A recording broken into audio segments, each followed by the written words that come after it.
کو اکثریت دلوایا گیا، لیکن ہم جانتے تھے کہ یہ مفادات کی بنیاد پر بنی ہوئی ایک تنظیم ہے، یہ عوام کے لیے نہیں ہے، یہ کسی نظریے کے لیے نہیں ہے۔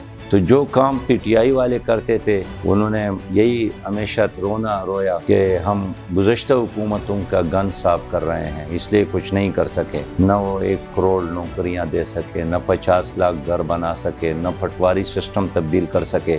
کسی بھی سیاسی جماعت پر بین لگانے کے حق میں ہم نہیں ہیں کہ بین ہونے سے کوئی سیاست ختم نہیں ہوتی۔ السلام علیکم، آپ دیکھ رہے ہیں پولیٹیکل انسائٹ، میں ہوں وجیہہ نجم۔ آج ہمارے ساتھ ہر دل عزیز شخصیت امیر جماعت اسلامی جناب سراج الحق صاحب موجود ہیں۔ ان سے گفتگو کریں گے کچھ ان کی ذاتی زندگی کے بارے میں، کچھ اس وقت جو ملکی سیاسی صورتحال ہے اس کے بارے میں۔ السلام علیکم سر، کیسے ہیں آپ؟ وعلیکم السلام ورحمۃ اللہ۔ بہت شکریہ آپ کے وقت کا۔ سر، اس دور میں جب پیسے کے بغیر سیاست کرنا ناممکن لگتا ہے، بڑا مشکل کام لگتا ہے، تو ایک مڈل کلاس سے تعلق رکھنے والا شخص امیر جماعت اسلامی کیسے بن گیا؟ یہ میرا کمال نہیں ہے، یہ جماعت اسلامی کا کمال ہے، یہ سید مودودی کا کمال ہے، یہ ہماری دین کا کمال ہے کہ اس میں جاگیر کی بجائے اور دولت کی بجائے اور پراپرٹیز کی بجائے انسان اپنی صلاحیت کی بنیاد پر، میرٹ کی بنیاد پر بھی ایک کام کر سکتا ہے۔ بالکل۔ تو اس لیے میں اور میرے علاوہ جتنے بھی جماعت اسلامی کے عمراء ہیں، سب کے سب یہ دولت کے بغیر، سرمایہ کے بغیر، بنگلے اور گاڑی کے بغیر یہی کام کرتے رہے، سیاست بھی کرتے رہے، خدمت بھی کرتے رہے اور اپنے فرائض نبھاتے رہے۔ تو میں بھی انہی میں سے ایک عام کارکن ہوں، لیکن جماعت اسلامی نے مجھے امیر بنایا۔ سراج صاحب، آپ کے والد صاحب کو کسی نے مشورہ دیا تھا کہ آپ کو سعودی عرب بھیج دیں گے، آپ وہاں جا کے درہم کمائیں گے۔ اس کے بعد کسی نے یہ بھی مشورہ دیا کہ آپ کو مستری بنا دیتے ہیں، ٹھیک ہے؟ آپ خود کیا کرنا چاہتے تھے؟ آپ خود کیا بننا چاہتے تھے بچپن سے ہی؟ ہاں، وہ بہت دلچسپ نشست تھی، اس لیے کہ گاؤں کے ایلڈر سارے جمع تھے، ٹھیک ہے، اور میرے والد صاحب بھی تھے اور میں بھی تھا۔ ٹھیک ہے۔ تو ایک بزرگ نے یہی مشورہ دیا کہ آج کل یہاں دیر کے لوگ سعودی عرب جاتے ہیں، بہت کماتے ہیں۔ تو جب اس نے یہ مشورہ دیا تو میں اپنے آپ کو کسی عرب صحرا میں کھجور کا پودا لگاتا ہوا محسوس کرتا تھا۔ بالکل ٹھیک ہے۔ ایک اور دوست نے مشورہ دیا کہ نہیں، آج کل یہ مستری بہت کماتے ہیں۔ ٹھیک ہے۔ تو اس لمحے میں ان کے منہ کی طرف دیکھتا تھا اور پھر اپنے آپ کو ہتھوڑے کے ساتھ ایک ٹرک کے نیچے لیٹے ہوئے کام کرتا ہوا دیکھتا تھا۔ تو پھر ایک دوست نے کہا کہ نہیں، عرب اور کراچی یا مستری خانے میں بٹھانے کی بجائے اس کو ہمارے حوالے کر لے، ہم اس کو ایک ٹیوشن سنٹر میں لے جائیں گے۔ تو پھر میں اس کی طرف دیکھتا رہا اور پھر میرے والد صاحب نے ان کا مشورہ مان لیا، اور پھر میں دیر سے ضلع سوات، وہاں ایک گاؤں ہے برا بانڈی، وہاں ایک گھر میں اسلامی جمعیت طلبہ نے ایک مفت ٹیوشن سنٹر قائم کیا تھا، تو اس میں ہم کوئی 40-50 دن رہے۔ بالکل ٹھیک ہے۔ سراج صاحب، جو مولوی ہوتے ہیں یا جماعتی ہوتے ہیں ان کے بارے میں ایک تاثر ہوتا ہے کہ یہ مزاح نہیں کرتے، تفریح نہیں کرتے۔ آپ کو گھوڑ سواری کا بھی شوق ہے، نشانے بازی کا بھی شوق ہے، تو خود موقع بھی ملتا ہے، ابھی بھی کرتے ہیں یا نہیں؟ جی بالکل۔ میں اسکول میں تھا تو ہمارا گھر چونکہ پہاڑی پر ہے تو وہاں شکار کے بڑے مواقع تھے، خاص کر جب والد صاحب یا چچا گھر پر نہیں ہوتا تھا تو پھر تو ہمیں بندوق اٹھانے، چلانے اور گولیاں استعمال کرنے کی بڑی آزادی ہوتی تھی۔ والدہ صاحبہ تو منع بھی کرتی تھی، لیکن بہرحال شوق ہی غالب آتا تھا۔ اور پھر خاص کر موسم سرما میں برف پڑنے کے بعد یہ خرگوش وغیرہ نکل آتے ہیں، تو اس کے پیچھے پیچھے بھاگنا اور پھر ان کا شکار کرنا، یہ بہت دلچسپ شکار ہوتا ہے۔ تو شکار کا گوشت اتنا لذیذ مزیدار نہیں ہوتا ہے جتنا شکار کرنا ہی اچھا ہوتا ہے۔ تو اس لیے جب پھر ہم کالج میں آ گئے تو کالج میں ان دنوں ایک کورس ہوتا تھا، NCC جس کو کہا جاتا تھا، نیشنل کیڈٹ کورس تھا، اور جو ہمارا صوبیدار ہمیں ٹریننگ کرواتے تھے وہ یہی کہ ان کے 20 نمبر ہے اور یہ 20 نمبر کے خاطر آپ نے یہ کام ضرور کرنا ہے۔ لیکن اس میں نشانہ بازی بھی ہوتی تھی، اس کے مقابلے ہوتے تھے، اس میں میں اپنے کالج میں پہلے نمبر پر آیا تھا۔ ٹھیک ہے. سرٹیفکیٹ بھی ملا تھا. صوبیدار صاحب اور اس کے عملے نے بڑا شاباش بھی دیا تھا، اس لیے کہ میں کلاس تو بہت کم آتا تھا، اچھا. لیکن جس دن آتا تھا پوری سرگرمی اور انہماک اور دلچسپی کے ساتھ شریک ہوتا تھا. اس پہ وہ بہت متاثر ہوتے تھے کہ آپ آتے نہیں ہیں لیکن جب آتے ہیں تو بہت دلچسپی کے ساتھ کام کرتے ہیں. ٹھیک ہے. اچھا، اور پڑھائی میں کیسے تھے آپ؟ وہ والے طالب علم تھے نا جو پیپر سے ایک رات پہلے بیٹھ کے پڑھتے ہوتے تھے اور اگلے دن جا کے پیپر دیتے تھے اور پاس ہو جاتے تھے؟ صحیح بات یہ ہے کہ میں کوئی اچھا طالب العلم نہیں تھا. ٹھیک ہے. اس لیے کہ کلاسز میں کم بیٹھنا نصیب ہوتا تھا. اور پھر ایک مسئلہ یہ بھی تھا کہ اسکول میں نے تقریباً کوئی 9 اسکول تبدیل کیے. اچھا. اور کچھ والد صاحب کے ملازمت کی وجہ سے، اور پھر 8ویں کلاس میں جمعیت میں آیا تو اسلامی جمعیت طلبہ کے کہنے پر میں نے تقریباً کوئی 4-5 اسکول پھر تبدیل کیے. اس کی وجہ سے پڑھائی متاثر ہوتی تھی. لیکن بس ایک کمال تھا جمعیت کا کہ وہ جو 2-3 راتیں لگا کر ہم پڑھتے تھے اس کی برکت سے ہم امتحان پاس کروانے میں کامیاب ہوتے تھے. اچھا. تو اس طرح کوئی تانا نہیں ملتا تھا کہ آپ اسلامی جمعیت طلبہ میں ہیں اور فیل کیوں ہوتے ہیں. اچھا. ہم جمعیت کا کام بھی کرتے تھے اور پاس بھی ہو جاتے تھے. اچھا، آپ کو میں نے عمومی طور پہ بہت زیادہ دیکھا ہے، آپ سفید رنگ کے لباس بہت زیادہ پہنتے ہیں. آپ کو بہت زیادہ پسند ہے یا آپ کے اہلیہ منتخب کرتی ہیں کپڑے آپ کے لیے؟ کون کرتا ہے؟ اہلیہ یہ فین نہیں لیتی ہے کہ میں کون سے لباس پہنوں اور کون سا نہ پہنوں، نہ کبھی خریدتی ہے میرے لیے جس طرح عام لوگ کہتے ہیں.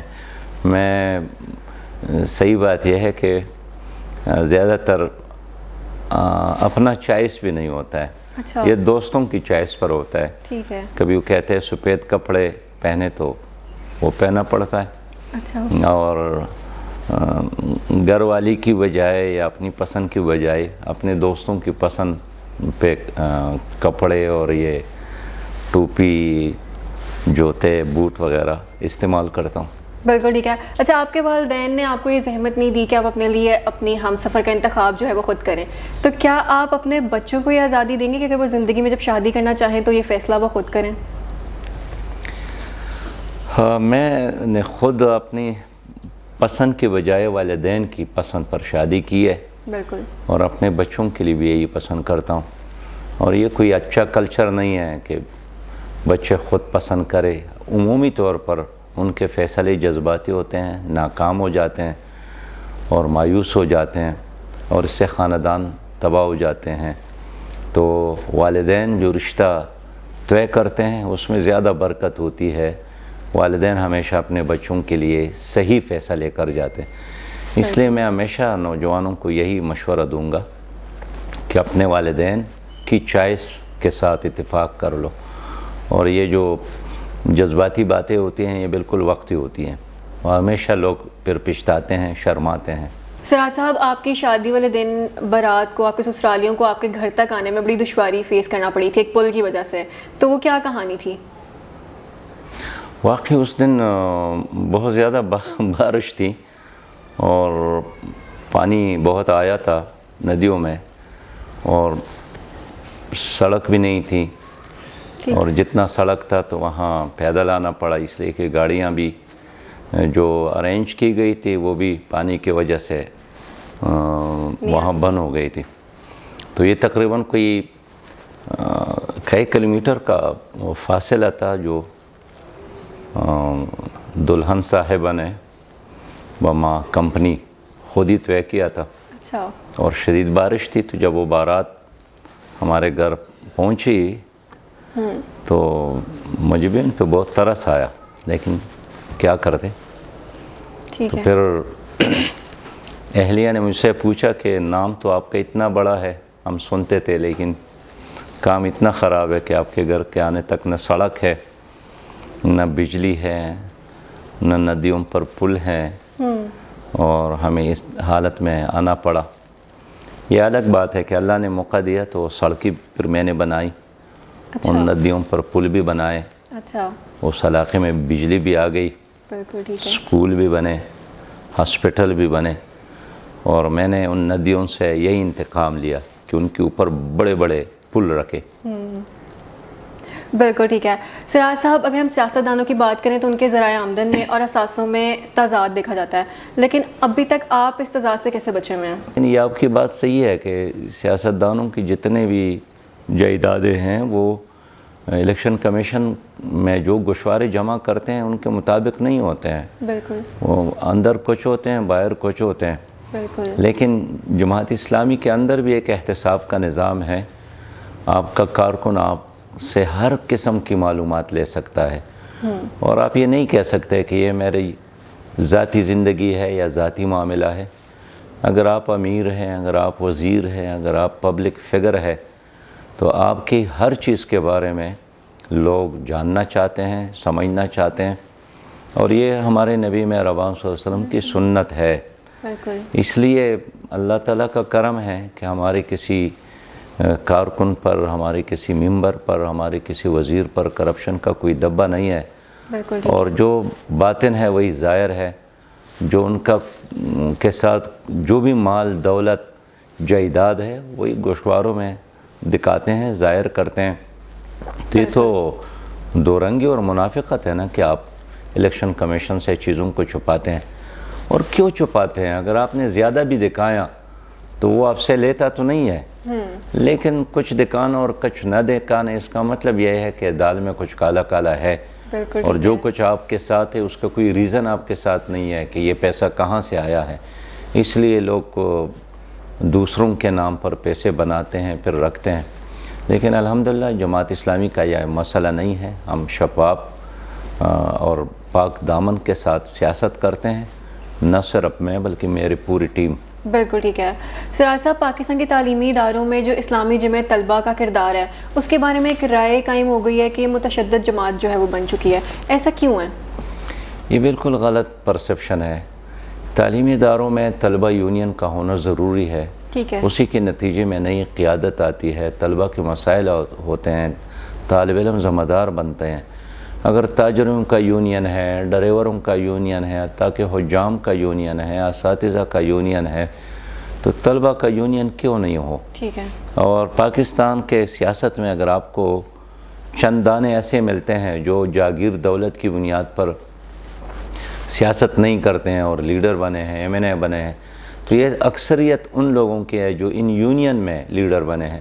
ٹھیک ہے. وہ لیاقت بلوچ کہے، جاوید ہاشمی کہے، اس طرح جہانگیر بدر پیپلز پارٹی کا، ڈاکٹر فرید پراچا، حافظ محمد ادریس، تو یہ سارے وہ لوگ ہیں جو سرمایہ کی بنیاد پر لیڈر نہیں بنے تھے. ٹھیک ہے. پنجاب یونیورسٹی کے پریزیڈنٹ بنے، یونینز کے صدر کے طور پر فارغ ہو گئے. میں خود بھی اپنے کالج کا صدر منتخب ہوا تھا. ٹھیک ہے. اور عملی زندگی میں قدم رکھنے سے پہلے ایک کالج کے صدر کی طور پر علاقے کے لوگ مجھے جانتے تھے. ٹھیک ہے. تو جب میں عملی زندگی میں نے قدم رکھا، میرے لیے دشواری نہیں تھی کہ اب میں سیاست یا جماعت میں کام کر رہا ہوں، لوگ مجھے نہیں جانتے. نہیں، کالج کی یونین کے صدر کی حیثیت سے بہت پہلے لوگوں تک میرا نام پہنچا تھا. تو یہ جتنی بھی قیادت اس وقت موجود ہے ہمارے سیاست میں، ان میں زیادہ تر تو جاگیر کی بنیاد پر یا وراثت کی بنیاد پر یا سرمایہ کی بنیاد پر سیاست کرتے ہیں. جو چند دانے ہیں وہ وہی ہے جو یونینز کی وجہ سے عملی سیاست میں بھی انہوں نے نام بنایا ہے. تو میں آج بھی یہی ڈیمانڈ کرتا ہوں اور مسلسل جماعت کا موقف یہی ہے. اللہ نے ہمیں موقع دیا تو ہم یہی کریں گے کہ کالجز یونیورسٹیوں میں دوبارہ یونین پر پابندی ختم کریں گے. بالکل ٹھیک ہے. سراج صاحب، طالبانی حوالے سے آپ سے پہلے جو امیر تھے مرحوم منور حسن صاحب، ان کا جو نقطہ نظر تھا، کیا آپ کا نقطہ نظر بھی وہی ہے؟ تو اس کا نقطہ نظر یہی تھا کہ یہاں سے امریکہ واپس ہو. گو امریکہ گو کا نعرہ لگایا تھا. ہمارا آج بھی یہی نعرہ ہے کہ اس خطے سے امریکی اثرات ختم ہوں، واپس جائیں. اور آخر واپس گئے، افغانستان سے واپس گئے. تو یہ منور حسن صاحب کا بھی نعرہ تھا، یہ ہمارا بھی نعرہ ہے کہ ہم امریکہ کے غلام نہیں ہیں، ہم آزاد قوم ہیں. ہمارے اندرونی معاملات میں ان کا مداخلت نہیں ہونا چاہیے. اور یہ ٹھیک ہے، ہماری ان کے ساتھ لڑائی نہیں ہے، اس لیے کہ ایک علیحدہ ملک ہے، ہم علیحدہ ملک ہیں، لیکن ہم اپنے معاملات میں امریکہ کو مداخلت کی اجازت نہیں دیتے ہیں. یہی موقف قاضی حسین احمد صاحب کا تھا، پہلے عمرہ کا تھا، منور حسن صاحب کا ہے، میرا بھی تھا. بالکل ٹھیک ہے. 9 مئی کو جو کور کمانڈر ہاؤس میں حملہ ہوا اور جو پوری ملک کی صورتحال ہم نے دیکھی ہے، کیا لگتا ہے کہ ان کے ملزمان کو جو ہے فوجی عدالتوں میں ان کے مقدمات چلنے چاہیے یا ان کو معاف کر دینا چاہیے؟ نہیں، یہ کور کمانڈر کے گھر پر حملہ، قائد اعظم ہاؤس پہ حملہ، ریڈیو پاکستان پر حملہ، کالجز پر حملہ جو ہوا ہے بہت غلط ہوا ہے. جہاں تک ان لوگوں کو سزاؤں کا تعلق ہے تو ہم یہی کہتے ہیں کہ فوجی عدالتوں کی بجائے ان کو سول عدالتوں میں لے جائیں. آپ کے ساتھ اگر شواہد ہے، دلائل ہے، ویڈیوز موجود ہے، تصاویر موجود ہے، پھر خوف نہیں ہونا چاہیے کہ آپ ثابت نہیں کر سکیں گے. لیکن فوجی عدالت، ملٹری کورٹس جتنا بھی دعوے کرے، لوگ ان کے فیصلوں پر یقین نہیں کرتے ہیں. اور ہم یہ بھی چاہتے ہیں کہ وہ لوگ جو صرف سیاسی وابستگی کی بنیاد پر پکڑے گئے ہیں، یہ بھی مناسب نہیں ہے. جو کسی جرم میں ملوث ہو اس کو بے شک آپ سزا دے ثابت ہونے کے بعد، لیکن محض سیاسی وابستگی کی بنیاد پر کسی کو سزا دینا اور دبانا، جیلوں میں ڈالنا ایک جمہوری ملک میں مناسب نہیں سمجھتے ہیں ہم. بالکل ٹھیک ہے. سراج صاحب، عمران خان کو مائنس کرنے کی باتیں چل رہی ہیں، پی ٹی آئی کو بین کرنے کی باتیں چل رہی ہیں، آپ کو کیا لگتا ہے کہ ان باتوں پہ عمل درآمد بھی ہوگا؟ اور آپ کے ذاتی خیال میں پی ٹی آئی کو بین کرنا چاہیے یا عمران خان کو مائنس کر دینا چاہیے؟ کسی بھی سیاسی جماعت پر بین لگانے کے حق میں ہم نہیں ہیں. ٹھیک ہے. اس کی وجہ یہی ہے کہ بین ہونے سے کوئی سیاست ختم نہیں ہوتی. ٹھیک ہے. خود جماعت اسلامی پر ایوب خان کے دور میں بین لگی تھی، لیکن جماعت اسلامی تو ختم نہیں ہوئی ہے. ٹھیک ہے. تو یہ کوئی سوچتا ہے کہ بین لگانے سے ایک پارٹی ختم ہوتی ہے. پارٹی ختم ہوتی ہے، جماعت کمزور ہوتی ہے اپنے کرتوت کی وجہ سے، اپنے اعمال کی وجہ سے، اپنے رویے کی وجہ سے، اپنے ایکشنز کی وجہ سے، اپنے غیر فعالیت کی وجہ سے. اس لیے تشدد کے نتیجے میں ایک نظریاتی جماعت تو بالکل ختم نہیں ہوتی ہے. قاضی حسین احمد صاحب کے عمران خان صاحب بہت قریب تھے، تو سراج الحق صاحب کے قریب کیوں نہیں ہیں عمران خان صاحب؟ میرے خیال میں عمران خان صاحب باہر سے آئے تھے، وہ مختلف پروجیکٹ کے لیے چندے کرتے تھے. قاضی حسین احمد صاحب نے ساتھ دیا تھا، سرپرستی کی تھی. جہاں بھی جاتے تھے قاضی صاحب نے اپنے امرائے اضلاع کو کہا تھا کہ ان کے لیے ڈونرز بلا لے، ڈونر کانفرنسوں کا اہتمام کر لے. اتنا ہی تعلق تھا. ٹھیک ہے. لیکن بعد میں جب وہ ایک سیاسی پارٹی اس نے بنائی اور اپنا ایک پروگرام اس نے شروع کیا تو جماعت اسلامی اپنی طریقے کے مطابق چلتی رہی، وہ اپنے طریقے کے مطابق چلتے رہے. پھر ان کو اسٹیبلشمنٹ کا سہارا ملا تو اقتدار میں آ گئے. بہت زیادہ الیکٹیبل کو ان کے پارٹی میں شامل کیا گیا، ان کو اکثریت دلوایا گیا، پھر ان کو چلاتے رہے. جماعت اسلامی اپنے انداز کے ساتھ اپنے پاؤں پر کڑی تھی، ہے اور چلتی ہے، چلتی تھی. ٹھیک ہے. سراج صاحب، 1970 سے سیاست میں انتخابات کی طرف آئی ہے جماعت اسلامی، اب 2023 ہے. 1970 سے لے کے 2023 تک وقت کے ساتھ ساتھ کیا تبدیلیاں دیکھی ہیں آپ نے جماعت اسلامی میں، اور کیا تبدیلیاں آپ خود کرنا چاہتے ہیں جماعت اسلامی میں؟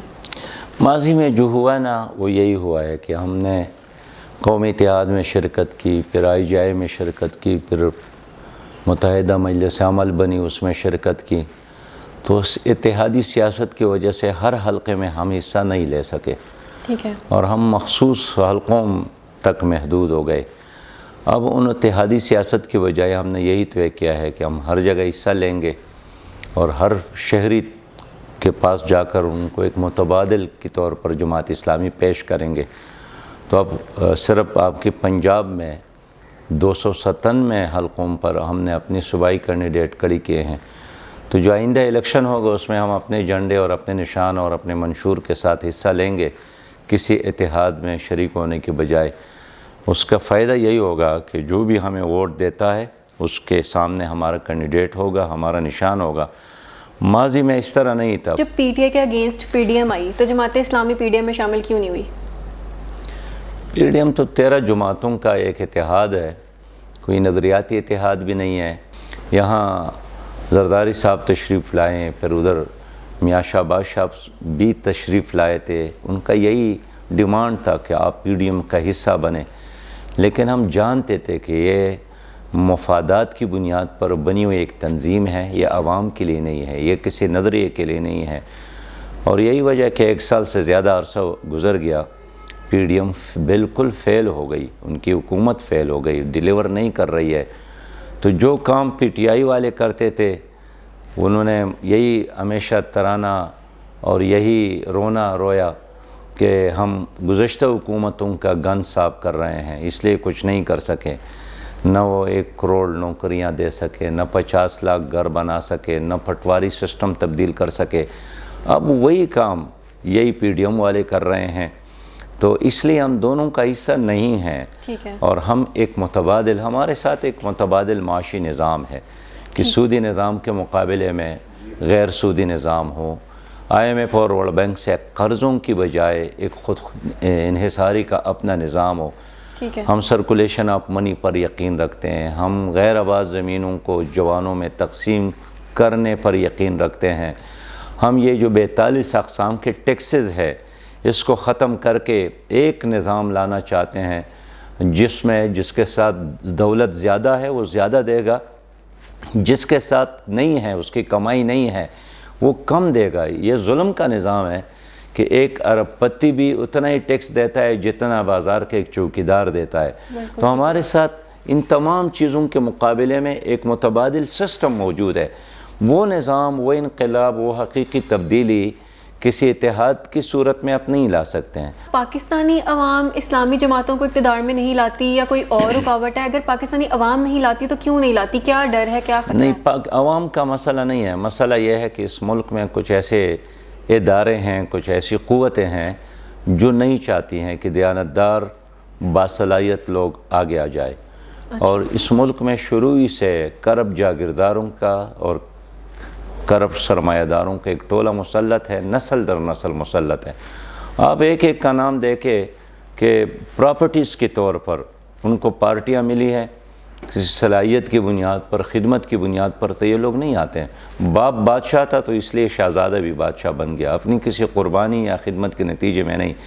میں سمجھتا ہوں کہ جب بھی آزادانہ الیکشن ہوگا اور کم از کم 3 ادارے غیر جانبدار رہے، ایک اسٹیبلشمنٹ، آپ کی عدالت اور آپ کا الیکشن کمیشن، یہ 3 ادارے غیر جانبدار ہو، سیاست میں ان کا مداخلت نہ ہو، تو جماعت اسلامی ایک بڑی عوامی جماعت کے طور پر ابھر سکتی ہے۔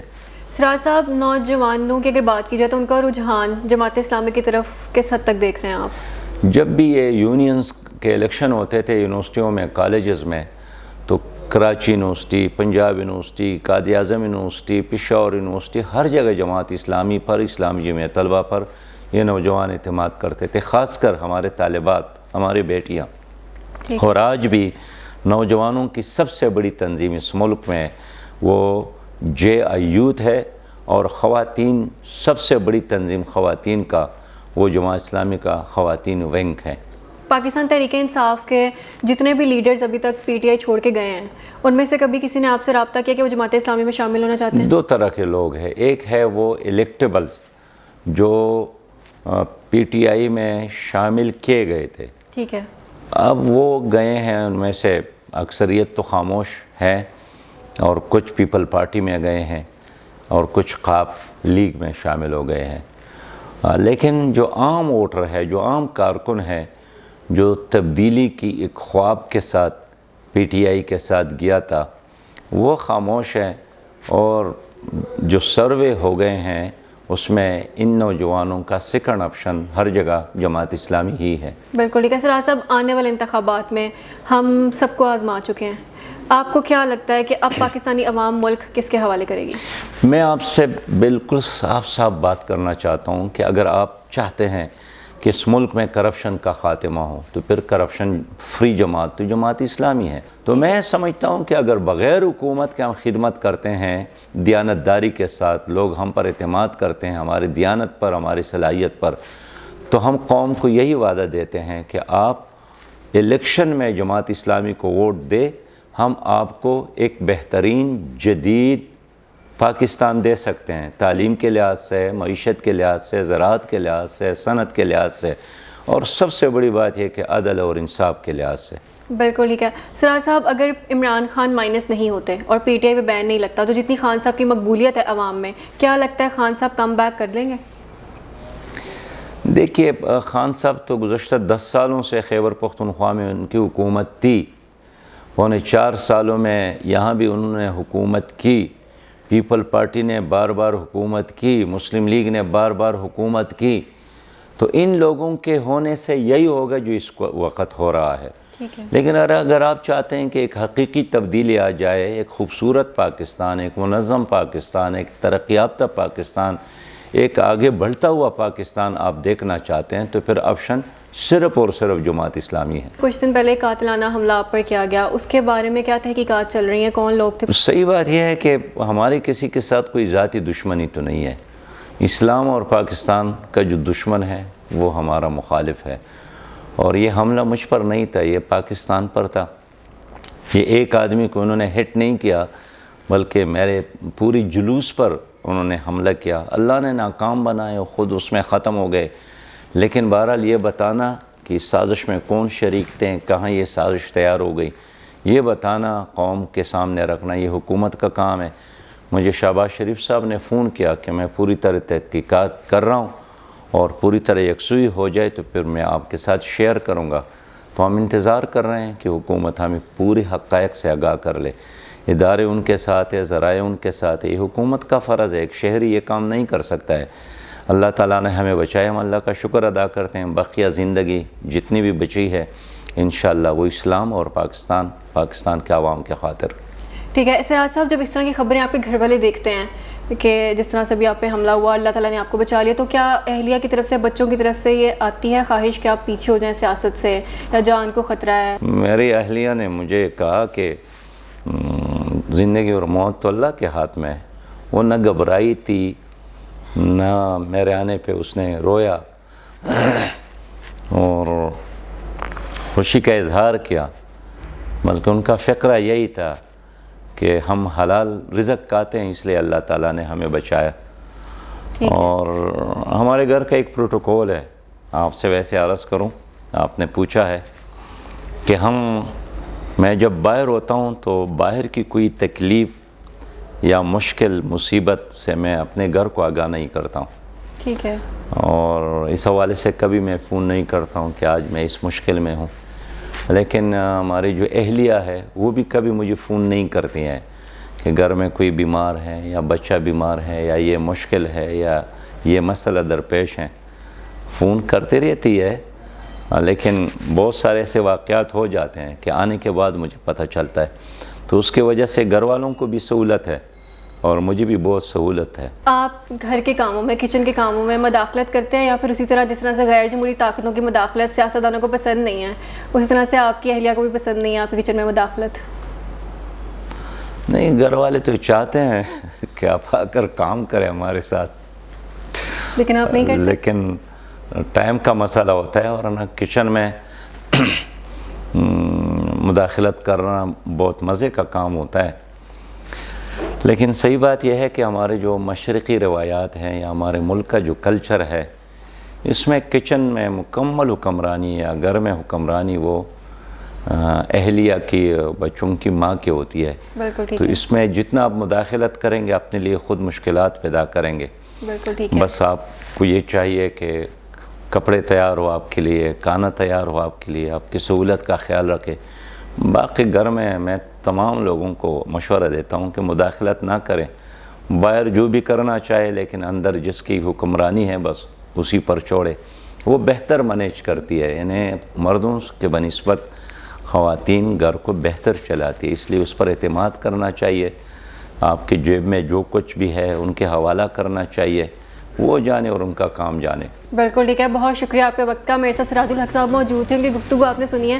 امید کرتی ہوں آپ کو پروگرام پسند آیا ہوگا۔ اگلے پروگرام میں آپ سے دوبارہ ملوں گی۔ اپنا بہت زیادہ خیال رکھیے گا۔ اللہ حافظ۔